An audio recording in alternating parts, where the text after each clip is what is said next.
Hi guys, welcome to my vlog. For today's video, maglalaba nga tayo mga kamata. Malamang naman ikaw, uy parang hindi ka naman nag-rayton yarn. Nagbabad na nga po pala ako gabi na lalaban ko kinabukasan. O diba advance mag-isip ang person para sa'yo. Uy landi ng person, di ka ganyan.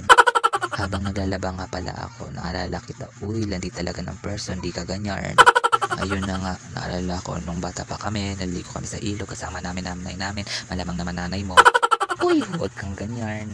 For today's video, naalala ko yung nilalaban namin sa ilog. Tapos kami magkakapatid, nagtatampay sa tubig.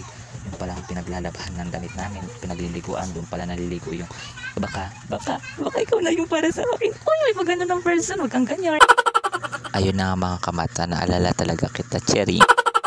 Masarap nga talaga maalala ang nakaraan, lalo na kung kasama mo mahal mo sa buhay. Maybe pag ganun ng person, siyempre mas masarap balik-balikan ang alaala natin.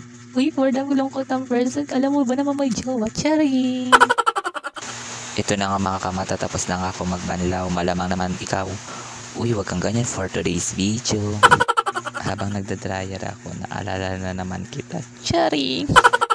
Dahil tapos na nga tayo mag-dryer mga kamata, malamang naman ikaw.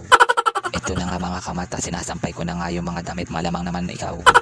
Sinampay ko nga dito yung damit mga kamata sa loob, dahil ba naman sa pagkanta ko lalo pat luloy bumuhos yung ulan.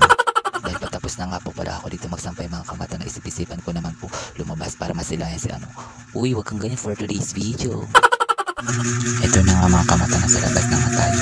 Mabuti nga po pala dito dahil nasa gagagawa ng ulan. Malamang naman nyo. Hanggang dito na nga lang mga kamata.